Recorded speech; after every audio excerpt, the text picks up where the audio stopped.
Então fala para essa pessoa, fala para sua irmã, ó, Deus está cuidando de você, meu irmão.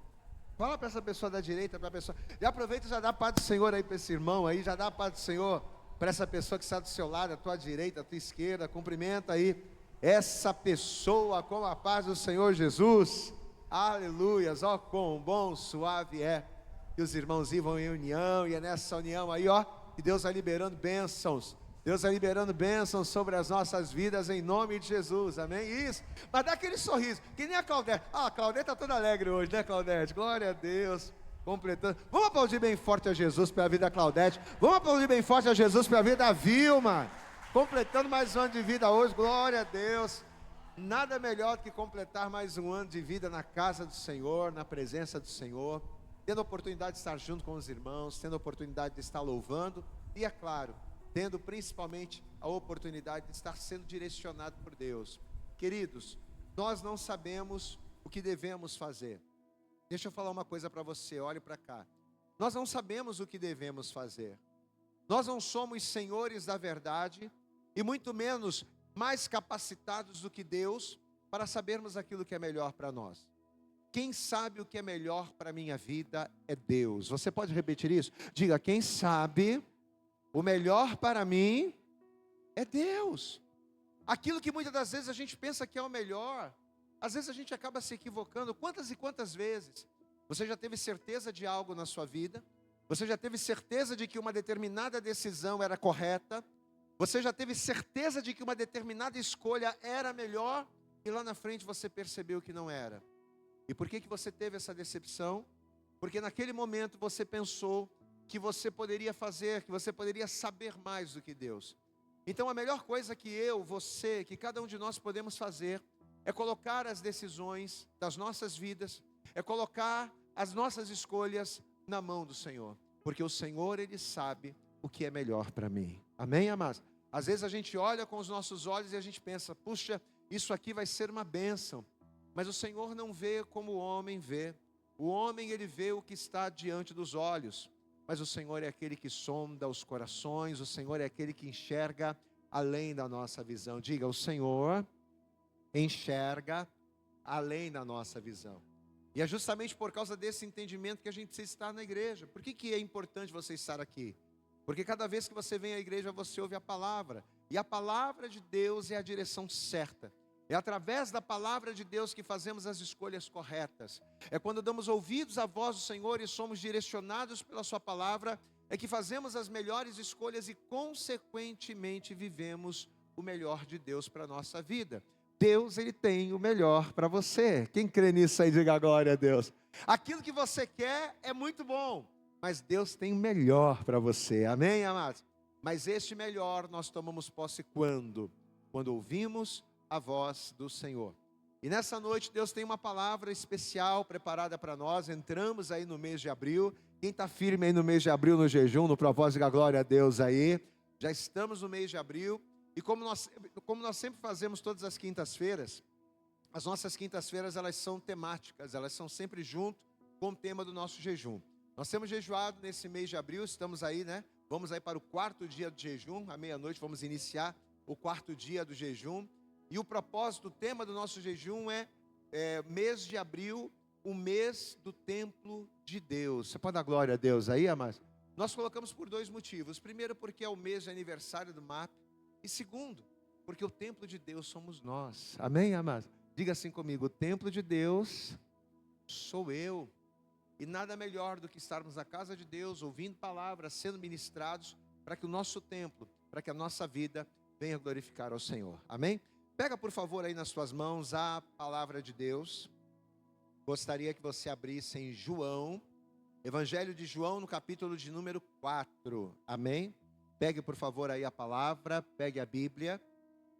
E a partir desse momento eu quero pedir a você, por favor, a partir de agora você não vai conversar, a partir de agora você não vai olhar para o lado, andar pela igreja, a partir de agora você vai, já que você veio aqui para receber de Deus a direção, porque você entende que Deus ele tem o melhor para você, então você não pode deixar passar nada. Levanta a mão assim e diga, eu não posso deixar passar nada. Amém? Você tem que tomar posse de tudo, mas precisa estar ligado para isso. Então vamos lá. Evangelho de João, no capítulo 4. Vamos ver o que a palavra de Deus ela vai dizer aqui. no versículo de número 17. João capítulo 4, verso 17, diz assim a palavra de Deus: a mulher respondeu e disse: não tenho marido. Disse-lhe Jesus: dissestes bem, não tenho marido, porque tiveste 5 maridos, e o que agora tens não é o teu marido. Isto disseste com verdade. Disse-lhe a mulher: Senhor, vejo que és profeta. Agora, olha o versículo 20. Nossos pais adoraram neste monte, e vós dizeis que é em Jerusalém o lugar onde se deve adorar. Disse-lhe Jesus no versículo 21, mulher, crê-me que a hora vem em que nem neste monte, nem em Jerusalém adorareis o Pai. Glória a Deus, amado. É como que se ela indiretamente estivesse fazendo uma pergunta para Jesus, porque ela diz assim: mas Senhor, os judeus, como o Senhor, dizem que o lugar para adorar é em Jerusalém, no templo de Jerusalém. E eu, como samaritano, entendo que o lugar para adorar é aqui. Então qual é o lugar para adorar? E aí Jesus ele vai responder aquele texto que a gente conhece, dando o versículo 23. Mas a hora vem, e agora é, em que os verdadeiros adoradores adorarão ao Pai, nem em Jerusalém e nem neste monte. Eles adorarão ao Pai aonde, igreja? E como? Em espírito e em espírito e em... Você pode dar um glória a Deus aí? E nós vamos entender o que está por detrás dessa revelação, por detrás desta resposta de Jesus. Estenda a tua mão aqui para frente, vamos orar. Estenda a mão, abençoa a minha vida aqui, ó, para Deus usar a minha vida para falar com você nesta noite. Pai, em nome de Jesus Cristo, te glorificamos, te exaltamos e te engrandecemos nessa noite, porque creio que já, através dos louvores, o Senhor já tem ministrado, abençoado, o Senhor já tem se manifestado em nosso meio. Mas agora é momento de nós ouvirmos a palavra que dirige, a palavra que nos ensina, a palavra que nos instrui, para que nós não venhamos errar, para que venhamos tomar as decisões corretas. Então, em nome de Jesus, que o Senhor fale através da nossa boca aquilo que essa pessoa precisa ouvir, o recado, o direcionamento, a instrução que essa pessoa precisa receber. Fala conosco, Senhor. Vai jogando por terra os impedimentos, as barreiras, os obstáculos. Ministra o nosso coração e nos abençoe nesta noite. É o que nós oramos, te pedimos e com fé te agradecemos em nome de Jesus. E a igreja diga amém, Jesus. Dá glória a Deus aí, vamos aplaudir bem forte a Jesus. Dá a tua melhor salva de palmas. Diga glória a Deus. Senta aí no teu lugar. E como a gente costuma fazer a partir de agora, procura não conversar, procura não se distrair, mas preste atenção para que você venha tomar posse da revelação. Olhe para cá, preste atenção. Você sabe muito bem que aqui nesse momento Jesus estava conversando com uma mulher. Essa passagem é uma das passagens mais conhecidas, é uma passagem clássica dos evangelhos. Jesus ele estava conversando com aquela mulher samaritana. Uma mulher que, além de ter sérios problemas na sua vida sentimental, uma vez que, como o próprio texto diz, ela já teve 5 maridos, e o marido com quem ela estava, a pessoa com quem ela vivia, não era o seu marido. Então, além dela ter essa questão sentimental na sua vida, ela ainda era samaritana. Então, a coisa complicava ainda mais, não, como se já não bastasse ela ter esse problema conjugal, ela também era samaritana. Pastor, e o que tem a ver essa questão dos samaritanos? Por que os judeus, eles não se davam com os samaritanos? Visto que os samaritanos são judeus. Você sabia disso? Diga assim comigo, os samaritanos, diga bem alto, diga, os samaritanos são judeus, não é um povo diferente. Então os samaritanos, eles eram tratados pelos judeus como um povo diferente. Mas na verdade, os samaritanos, eles eram judeus, eles tinham sangue dos judeus. Na verdade, os samaritanos, eles descendem das tribos do Reino do Norte, né? Pastor, mas por que havia essa divisão? Por que houve essa rixa? Por 2 motivos. Primeiro, depois do Reino do Norte, conta a história que os assírios, eles escravizaram, eles se assenhorearam do Reino do Norte, por volta do ano de 722 a.C. E por conta disso, pelo fato dos assírios terem conquistado o reino do norte, o que aconteceu? Começou a haver uma mistura, né? Uma mistura tanto cultural quanto uma mistura religiosa. Então, aquele povo que habitava no norte começou a se misturar com as mulheres, começou a se misturar com a cultura, ele começou a trazer para si detalhes da religião dos assírios. Então, os samaritanos eles se tornaram um povo misturado. E essa mistura acabou fazendo com que os samaritanos não seguissem à risca a lei de Moisés. Então, o primeiro motivo, a primeira razão pelo qual os samaritanos e judeus não se entrosavam era por isso, porque os judeus, eles viam os samaritanos como um povo ímpio, porque eles se misturaram muito, eles mudaram muito aquilo que era o correto. E o segundo motivo, a segunda razão, porque enquanto para o judeu o lugar da adoração era em Jerusalém, para os samaritanos o lugar da adoração era no Monte Gerizim. Então havia essa disputa, né? Onde é que tem que ser adorado? Não, o judeu, não, vocês têm que ir para Jerusalém. Tem que ir para Jerusalém. Mas os samaritanos não queriam. Eles achavam que aquele monte, o Gerizim, era o lugar da adoração.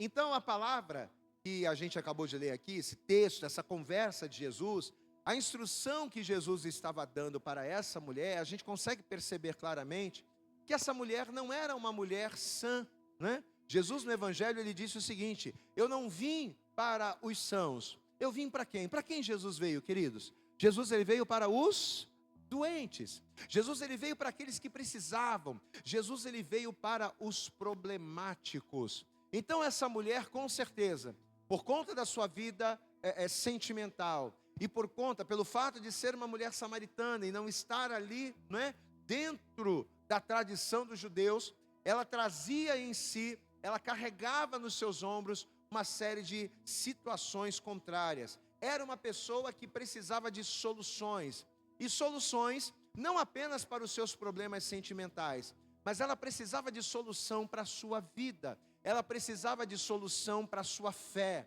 A gente vê claramente que essa mulher estava perdida, ela não adorava a Deus, ela não buscava o Senhor. Era uma mulher que, por causa da sua tradição, por causa da sua cultura, por causa das suas raízes, estava afastada do verdadeiro Deus, vivendo a vida de qualquer maneira.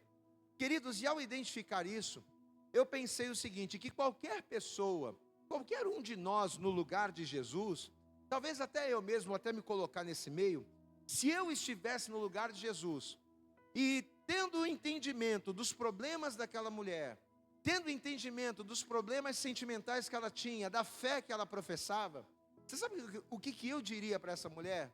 Olha, sem dúvida nenhuma você precisa ir para a igreja. Glória a Deus, amado. Porque a tua vida está zicada. Você pode dar um glória a Deus aí? Você está vivendo num relacionamento fora do casamento. Você está vivendo com um homem que não é seu marido. Você já teve 5 com quem você não foi casado. E você ainda é samaritana, minha filha. Ó, você precisa correndo para a igreja. Eu, se estivesse no lugar de Jesus, sem dúvida nenhuma, eu diria, você precisa ir para a igreja. Porque é uma coisa automática nossa, não é? Eu estou falando aqui da mulher samaritana, mas a gente pode trazer essa palavra para os nossos dias. Pensa naquela pessoa problemática. Problema no casamento, problema na vida profissional, problema na vida familiar, problema de convivência com as pessoas. Pensa naquela pessoa complicada. O que você diria ao se deparar com ela, ao escutar os seus problemas, ao saber o que ela está passando? Qual seria a palavra que sairia da sua boca? Você precisa ir para a igreja. Porque se você for para a igreja, se você tiver um encontro com Deus, a tua vida vai mudar. É uma coisa instintiva do crente, é uma coisa intuitiva, já é nosso, né? Uma vez que a gente se encontra com pessoas problemáticas, já está ali na ponta da língua, você precisa estar na igreja. E tanto isso é verdade, tanto é uma coisa instintiva nossa, que logo depois que Jesus revela, e logo depois que essa mulher confirma os seus problemas sentimentais, porque ela diz, olha, vejo que tu és profeta, porque você está trazendo uma revelação de uma coisa que ninguém sabia. Esse problema, essa situação na minha vida é uma situação que ninguém sabia. Então vejo que tu és profeta. Então quando Jesus ele traz à tona o problema dessa mulher, ela mesma já vai trazer a solução. Olha só, vamos ler comigo aqui, ó, versículo 19. Estamos em João, capítulo 4, verso 19. Diz assim: disse-lhe a mulher, Senhor, vejo que és profeta. Porque alguns versículos atrás Jesus havia dito, olha, você está vivendo com um homem que não é seu marido e você já teve 5. Então essa mulher, ela se espantou de Jesus saber da vida dela. Aí olha o que ela vai dizer aqui, ó, versículo 20. Nossos pais adoraram neste monte. Glória a Deus, amados. Foi isso aqui que me chamou a atenção. Eu vou ler de novo. Ela vai responder dizendo assim, nossos pais adoraram. Eu não vou dizer nem neste monte. Nossos pais adoraram. Você pode repetir isso? Diga, nossos pais adoraram. Amém? É como que como é que isso aqui me soou no momento em que Deus estava me dando a revelação dessa palavra? É como que se uma vez o problema exposto, uma vez que Jesus disse, o teu problema é na vida sentimental, é como se ela estivesse dizendo assim, eu sei o que eu preciso fazer. O Senhor está falando que esse problema, o Senhor está trazendo a revelação dessa situação, mas eu sei o que eu preciso fazer. Eu preciso adorar. Posso ouvir um glória a Deus? Tanto que ela diz aqui, ó, ela vai responder, nossos pais adoraram. Amém, amados? E aí, em cima dessa constatação, o primeiro ponto da mensagem de hoje, a primeira revelação de Deus para as nossas vidas nessa mensagem de hoje, está naquilo que nós devemos fazer no momento da crise. Amém? Essa mulher talvez não soubesse, ela vai cair em si no momento em que Jesus ministra ela. Talvez ela não soubesse que ela estava em crise. Talvez ela não soubesse que na vida sentimental ela era uma pessoa problemática. Talvez ela não soubesse disso. Mas a partir do momento em que Jesus ele traz aquela palavra, ela automaticamente fala de adoração. É como se ela estivesse dizendo, eu estou nessa situação, mas eu sei que a solução para resolver isso não é outra a não ser a adoração. E aí, em cima disso Deus falou comigo. Porque o que é que nós temos feito no momento da crise?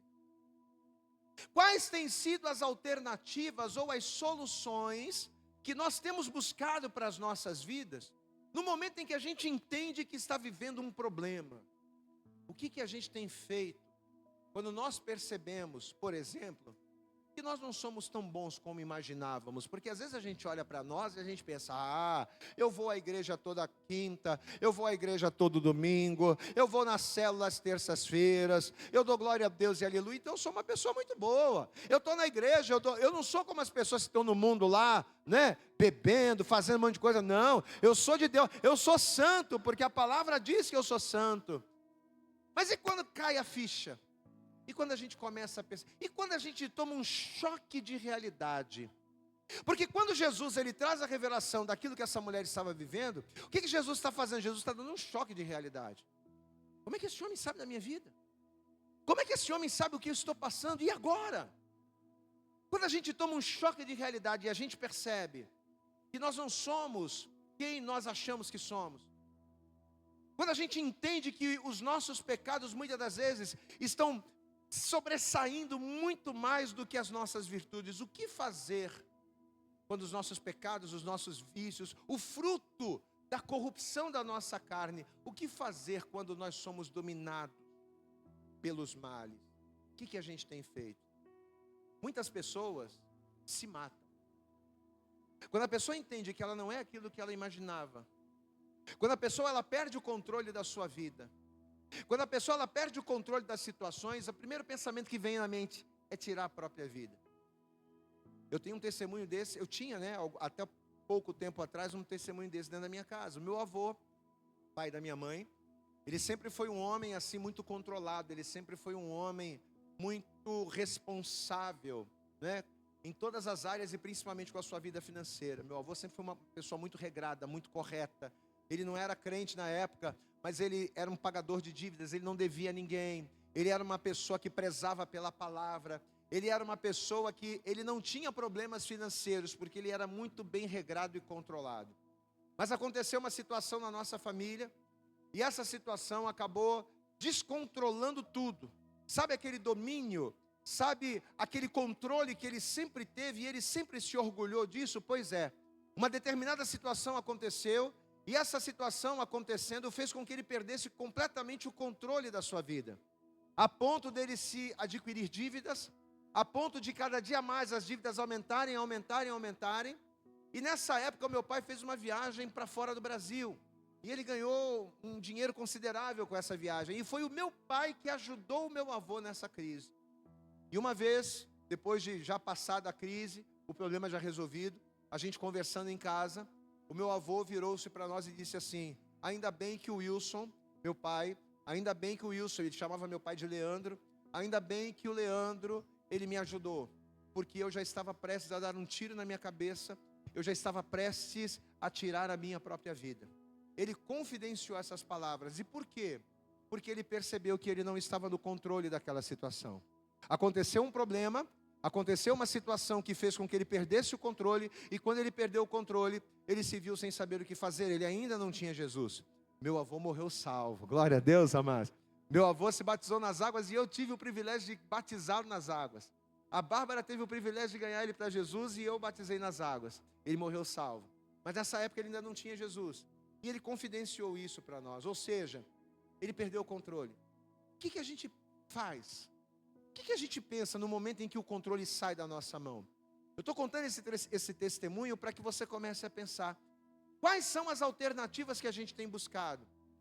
Existem pessoas que, como meu avô, pensam: eu vou tirar minha própria vida porque não tem mais jeito. Existem pessoas que se rendem às paixões. Existem pessoas que, quer saber um negócio? Eu vou fazer as minhas vontades porque eu já estou lascado mesmo, e minha vida já está complicada, então eu vou fazer tudo que eu quero e eu vou ver o que bicho que vai dar. E a pessoa vai se enrolando mais. Outras pessoas se enlouquecem. Outras pessoas buscam na religiosidade, nas religiões, a redenção. Existem várias alternativas. Mas apesar de tantas alternativas a serem tomadas, a resposta que essa mulher vai dar, e foi em cima disso que Deus falou comigo, quando ela se viu ali num choque de realidade com Jesus, quando ela se viu exposta diante de Jesus, a primeira palavra que vai sair da boca dela vai ser: os nossos pais adoraram. Posso ouvir um glória a Deus aqui, amado? Ou seja, quando a coisa complicou lá no passado, quando o bicho pegou, quando a coisa saiu do controle, o que eles fizeram? Não pensaram em dar tiro na cabeça, não pensaram em se matar, não pensaram em fazer... Não, eles adoraram ao nome do Senhor. Diga a glória a Deus aí, meu querido. E aqui Deus ele já começa a falar conosco, sabe por quê? Porque a resposta para os nossos sofrimentos, a resposta para os sofrimentos da nossa vida, as soluções das nossas lutas cotidianas, não está na gente desistir, não está na gente parar, não está na gente retroceder, não. Porque quem desiste não chega. Diga comigo, quem desiste, repete isso, diga, quem desiste não chega. Então quando a coisa fica complicada, desistir não vai resolver. Por quê? Porque quem desiste não chega. Quem para não completa. Quem retrocede não avança. Pastor, mas o que eu vou fazer então? Qual é a resposta? Se eu não posso parar, se eu não posso desistir, se eu não posso retroceder, o que eu preciso fazer nesse momento de dificuldade para ver a minha vida sendo transformada? Você precisa levantar a tua voz, você precisa levantar a tua mão, abrir a tua boca e adorar ao nome do Senhor, porque a adoração é a resposta para a nossa vida. Pode aplaudir bem forte ao Senhor aí, amados. A resposta é adorar. Diga comigo, a resposta é adorar. Pastor, mas como é que eu vou adorar se eu fui mandado embora do emprego? É muito fácil você falar isso, que a resposta é adorar, tá? Mas como é que eu vou adorar se eu fui mandado embora do emprego? Deus manda te dizer nessa noite: adore. Glória a Deus, amado. Pastor, mas como é que eu vou adorar se eu fui traído? Você foi traído? Adore. Você foi machucado? Adore. Você sofreu perdas? Adore. Você está chorando? Adore. Diga glória a Deus. E por que adorar? Porque diante da tua adoração, aquele que te conhece, ele vai te justificar. Você pode dar glória a Deus aí, amado? Diga assim comigo: quando eu adoro, diga bem alto, diga: quando eu adoro o Senhor, me justifica. Romanos capítulo 8, versículo 33, a Bíblia diz: quem intentará acusação contra os escolhidos de Deus? É Deus quem o justifica. É Deus quem vai te justificar diante do homem. É Deus que vai te justificar diante das situações. E quando é que Deus me justifica? Quando eu abro a boca e reclamo? Quando eu abro a boca e murmuro? Quando eu desisto? Quando eu paro? Não! Deus me justifica quando eu abro a minha boca e glorifico ao nome dEle. Abre a tua boca e glorifica aí. Porque enquanto você estiver glorificando, Deus te justificará. Aleluias! Você quer ver uma coisa interessante? Êxodo capítulo 23, lá no início da Bíblia. Vai comigo. Êxodo. Olha que coisa tremenda aqui. Êxodo capítulo 23, a partir do versículo 24. Veja o que a palavra vai dizer aqui. Êxodo capítulo 23, versículo 24. O Senhor está falando o quê? De adoração aqui. Ele está repreendendo o seu povo, dizendo: olha, vocês não vão adorar. Vocês não vão se inclinar a outros deuses. Vocês não vão fazer isso. Olha aqui, ó. Êxodo 23, verso 24, ele diz assim: não te inclinarás. Diga comigo, inclinar. Repete bem alto, diga, inclinar é adorar. Não te inclinarás diante dos seus deuses, nem os servirás, nem farás conforme as suas obras. Antes, os destruirás totalmente, e quebrarás de todo as suas estátuas, e servireis, ou seja, e adorareis a quem, igreja? Ao Senhor vosso Deus, e Ele, agora presta atenção, olha que tremendo, e Ele abençoará o vosso pão e a vossa água. Eu tirarei do meio de vós as enfermidades. Não haverá mulher que aborte, nem estéril na tua terra. O número dos teus dias cumprirei. Enviarei o meu terror adiante de ti, destruindo a todo o povo aonde entrares, e farei que todos os teus inimigos te voltem as costas. Diga glória a Deus. Você conseguiu pegar aqui o detalhe da palavra? O que o Senhor está falando aqui? O Senhor está falando de adoração. Não se incline a outros deuses. Vocês vão adorar somente a mim. Diga comigo, eu tenho que adorar somente ao Senhor. E por que eu tenho que adorar somente ao Senhor? Porque quando eu adoro ao Senhor, olhe para mim, quando eu adoro ao Senhor, quando eu sirvo ao Senhor, amados, Ele me satisfaz em todas as áreas da minha vida. Glória a Deus. Você percebeu aqui? Olha o que ele diz aqui, ó: abençoará o vosso pão e a vossa água. Quando o texto fala que o Senhor abençoará o pão e a água, ele está falando o quê? Provisão. Glória a Deus. É como se ele estivesse dizendo assim: se você me adorar no momento da dificuldade, se você me adorar, se você usar da adoração o seu estilo de vida, eu vou trazer provisão sobre a tua mesa. Glória a Deus. Então abençoar o pão e a água, ele está falando de provisão. Aí ele diz aqui: tirarei do meio de vós as enfermidades. Ele está falando do que, igreja? O que ele está falando? Saúde? Diga saúde. Amém? Quando eu adoro, o Senhor me cura. A minha adoração me cura. Amém, amados? A minha adoração a Deus faz com que Deus, Ele traga cura para a minha vida e para a minha casa. Aí ele diz aqui, ó: não haverá quem aborte, nem mulher estéril. Ele está falando de quê aqui? Fertilidade. Você vai ser frutífero, glória a Deus. Quem entende aqui? Quem quer ser frutífero aqui? Quem quer ter uma família grande, uma família abençoada? Diga glória a Deus. Olha de quantas coisas o Senhor está falando por intermédio da adoração. Amém, amados? Aí ele diz aqui, ó: o número dos teus dias cumprirei. O que ele está falando aqui com isso? Quando ele fala o número dos teus dias, ele está falando do quê? De longevidade. Fica tranquilo, tem um monte de gente morrendo aí.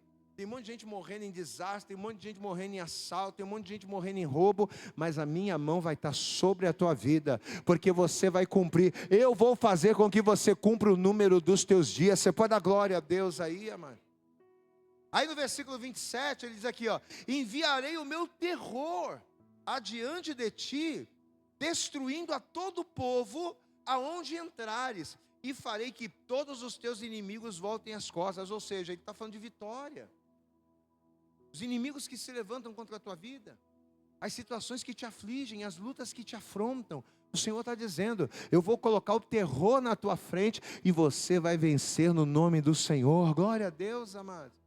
No versículo 31, a gente não leu, mas ele diz aqui, ó: e porei os teus termos, desde o mar vermelho até o mar dos filisteus, e desde o deserto até o rio, porque darei nas tuas mãos os moradores da terra, para que os lance fora de diante de ti. Amém, amados?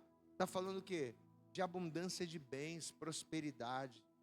Então o que esse texto aqui nos mostra, gente? Olha para cá agora. Que por mais complexos que sejam os nossos problemas, por mais difíceis que sejam as nossas lutas, tudo tem solução na nossa adoração. Amém, amado? Diga assim comigo: tudo tem solução na minha adoração. Pastor, meu problema é financeiro. Tudo tem solução na tua adoração. Pastor, meu problema é familiar. Tudo tem solução na tua adoração. Pastor, meu problema é um problema de saúde. Tudo tem solução na tua adoração. Amém, amado? A Bíblia diz que a adoração de Josafá e dos homens de Judá, lá no vale de Tecoa, fez com que Deus armasse emboscadas contra os inimigos de Josafá. Deus, ele vai armar armadilhas contra Amon, contra Moabe, para que Josafá tivesse vitória. Você pode dar glória a Deus aí, amado? Vamos ler esse texto rapidinho? 2 Crônicas, capítulo 20. Vamos ver isso aqui. Uma coisa tremenda. Crônicas, segundo livro de Crônicas, no capítulo 20. Olha o versículo de número 18. 2 Crônicas, capítulo 20, verso 18, diz assim: então Josafá se prostrou com o rosto em terra, e todo Judá e os moradores de Jerusalém se lançaram perante o Senhor, adorando ao Senhor. Versículo 22. E quando começaram a cantar e a dar louvores, o Senhor pôs emboscadas contra os filhos de Amon e de Moabe e os das montanhas de Seir, que vieram contra Judá, e foram todos eles desbaratados. Você pode aplaudir bem forte ao Senhor, meu amado? Eles não levantaram espada, eles não atiraram flecha, eles só adoraram. Amado, eles não atiraram flechas, eles não levantaram as espadas. Depois eles vão levantar, mas o inimigo já estava derrotado. Então, por mais desafiadoras, olha aqui para mim, queridos, por mais desafiadoras que sejam as nossas lutas, na nossa adoração nós temos escape para tudo. Amém, amados? Repete mais uma vez aí: tudo tem solução na nossa adoração.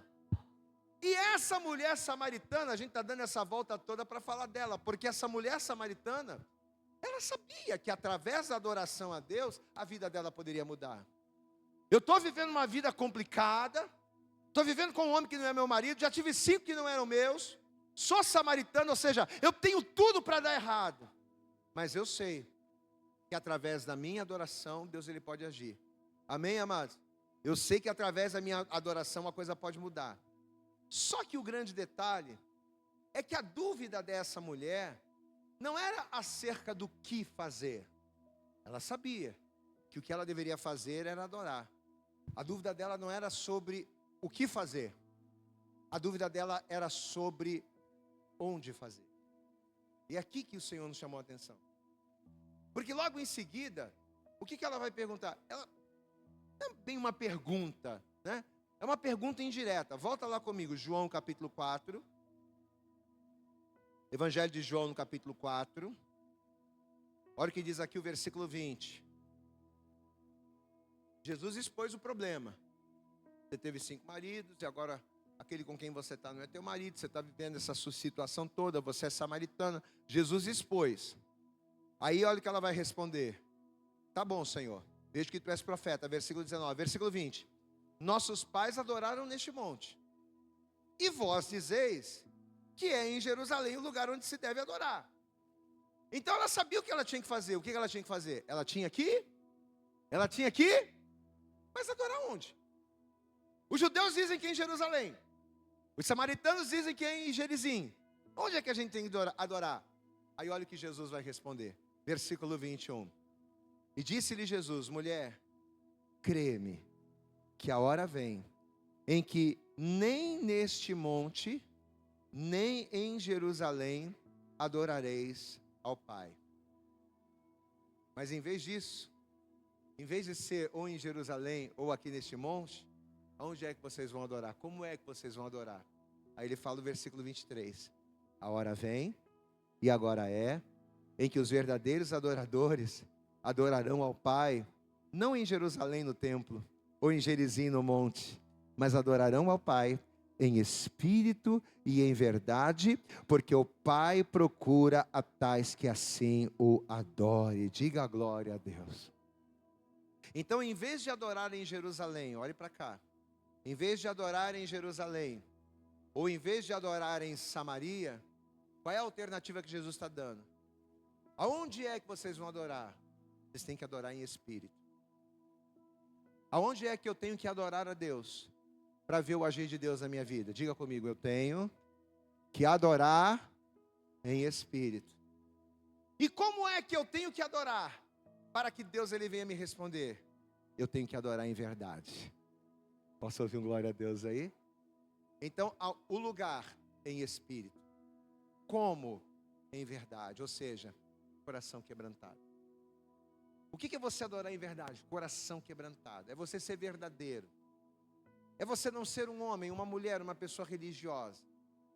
O Antigo Testamento ele nos mostra claramente que uma das principais razões da existência do tabernáculo, uma das principais razões da existência do templo, era fazer do templo um lugar de adoração.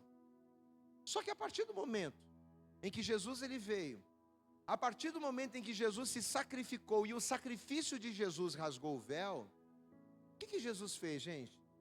Cristo não só nos reconectou ao Pai, mas Ele nos transformou em tabernáculos vivos. Glória a Deus, amados. Então o sacrifício de Jesus, Ele transformou, Ele transportou o tabernáculo de pedra e Ele transformou o tabernáculo de pedra em tabernáculos vivos. E aqui que está o ponto, gente. Porque uma vez que Cristo fez de nós tabernáculos vivos, a gente não precisa do templo para adorar.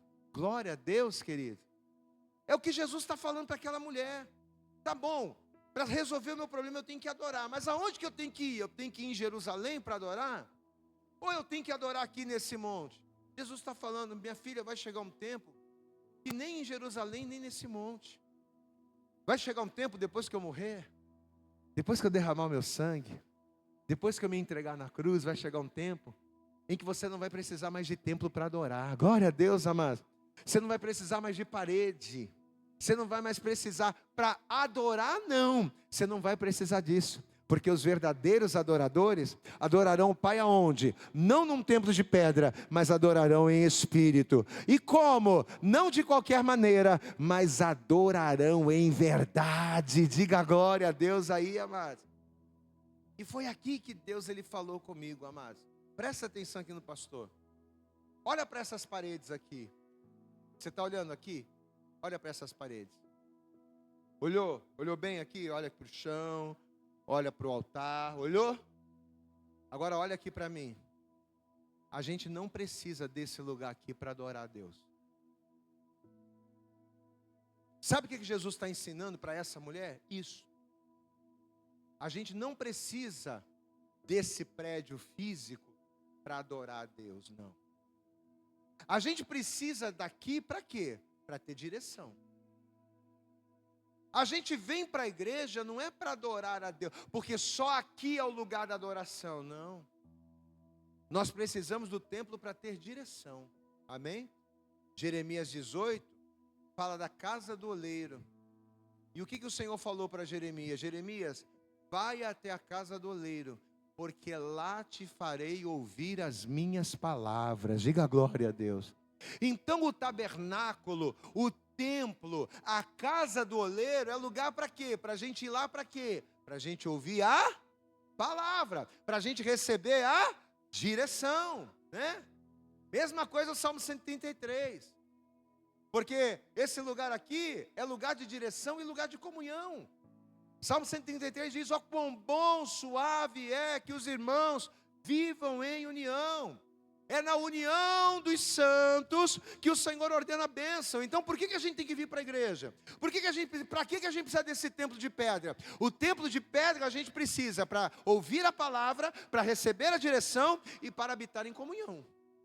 Eu tenho que ter comunhão com o Caio, eu tenho que ter comunhão com a Eliane, eu tenho que ter comunhão com a Luana. Então esse lugar é lugar de direção e lugar de comunhão. Diga assim comigo: templo.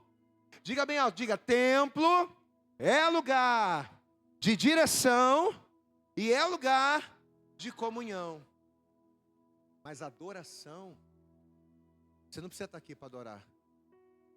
Por causa de Jesus, porque através da morte de Jesus, pelo fato do véu ter se rasgado, você não precisa estar aqui para adorar. Você pode adorar na tua casa. Você pode adorar no teu trabalho. Você pode dar glória a Deus aí. Você pode adorar no meio da rua, dirigindo o carro. Você está lá dirigindo o carro e você está lá adorando. E você está glorificando. Está tudo dando errado, mas você está dando glória a Deus e aleluia. Você está lá no teu emprego, todo mundo falando mal de você, se levantando contra você. Mas você está lá, ó. Enquanto está todo mundo murmurando e reclamando, você está levantando a mão e adorando ao Senhor. Você pode aplaudir bem forte ao Senhor. Você não precisa do templo para adorar. Você pode adorar em qualquer lugar. Diga glória a Deus. Eu preciso desse lugar para ter direção e comunhão. Mas adorar, a gente até adora aqui. Glória a Deus, amado. A gente até adora, diga, a gente até adora aqui. Fala, a gente até adora aqui. Mas você não precisa, você não está restrito a ser um adorador só na igreja. Sabe por quê? Porque quem só adora no templo não é adorador, é religioso. Aquele que só adora a Deus quando vem para a igreja, né? A pessoa passa o dia inteiro sendo mundano, fazendo muita coisa errada, sendo ali, né, falando com as pessoas com ignorância, a pessoa completamente, né? Aí chega na igreja, não, vou adorar ao Senhor. Quem adora só no templo não é adorador, é religioso. Adorador começa adorando aqui, mas vai para casa adorando, dorme adorando, acorda adorando, vai trabalhar adorando. Adorador, o verdadeiro adorador adora em qualquer lugar. E por que o verdadeiro adorador adora em qualquer lugar? Porque ele adora em espírito. Amém, amados? Ele não adora em concreto, em carne, em material. Ele adora em espírito. E como é que tem que ser a adoração em espírito? De que maneira a adoração em espírito precisa ser feita?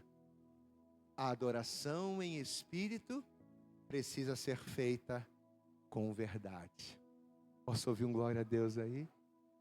Diga comigo, a adoração em espírito precisa ser feita com verdade. E quando a gente fala verdade, a gente pode dizer quebrantamento. O que é você adorar a Deus em verdade? É você quebrantar, é você dizer, Senhor, realmente, eu tive 5 maridos, agora vivo com outro marido que também não é meu marido, minha vida está toda lascada, o Senhor está certo, né? Porque qualquer outra pessoa no lugar daquela mulher poderia se exaltar. Não, mas quem é você para falar isso de mim? Quem é você? Você nem conhece a minha vida. Quem é você para falar isso? Não, amados, não. Aquela mulher vai se quebrantar. Aquela mulher vai se quebrantar. Ela vai adorar a Jesus em espírito. Ela não vai adorar em Gerizim. Ela não vai adorar em Jerusalém. Ela vai adorar em espírito. Glória a Deus, querido. E esse é o recado, essa é a palavra que Deus ele queria trazer ao nosso coração nesta noite. Às vezes a gente se preocupa tanto em estar na casa de Deus. E a gente tem que se preocupar mesmo. Quando o pastor pega no pé, ô meu irmão, por que você faltou o culto? Você tem que vir no culto. Ô meu irmão, por que você faltou a rede? Você tem que vir na rede. Meu irmão, domingo, Santa Ceia, por que você não veio? Você tem que vir. Por que o pastor pega no pé? O pastor pega no pé por quê? Porque você precisa estar aqui. Quando você está aqui, você recebe a direção. Quando você está aqui habitando em comunhão. Glória a Deus, amados. E direção e comunhão são determinantes para uma vida saudável com Deus. Agora, adoração, querido, a gente até adora aqui. Mas a responsabilidade de você adorar é na sua casa. Você tem a responsabilidade de ser um adorador na sua casa. Você tem a responsabilidade de ser um adorador no seu local de trabalho. Você tem a responsabilidade de ser um adorador na tua escola, na tua faculdade, aonde quer que você esteja. Porque Jesus, ele rasgou o véu para isso. Você não precisa da igreja, você não precisa desse templo para adorar. Quem adora só no templo não é adorador, é religioso. O adorador, ele adora em qualquer lugar. Diga comigo, o verdadeiro adorador, que adora em espírito, adora o Senhor, em qualquer lugar, em qualquer situação, em qualquer oportunidade. Você recebe essa palavra em nome de Jesus? Pastor, mas eu não consigo ser esse tipo de pessoa. Sou aquela pessoa que quando tudo está bem, eu glorifico, eu adoro, eu canto louvores, eu levanto a mão. Mas quando o bicho pega, pastor, quando a coisa aperta, eu tenho uma dificuldade muito grande de adorar a Deus. Aí está o problema. Você viu quantos benefícios nós temos quando nós adoramos ao Senhor? A adoração, ela faz com que a vida financeira vá bem. A adoração, ela faz com que a saúde vá bem. A adoração, ela faz com que a família vá bem. A adoração, ela faz com que eu tenha longevidade, com que eu tenha prosperidade. Olha quantas coisas a adoração traz para nós. Eu preciso entender que a adoração, ela não tem que ser apenas um hábito. Ela precisa ser um meio de vida. Quando eu faço da adoração um meio de vida, eu vou bem em todas as áreas. E ainda que as coisas não estejam bem, a minha adoração vai transformá-las. Está tudo bem aí? Talvez alguns digam, não, pastor, está tudo bem. Talvez outros digam, pastor, a coisa não está boa não.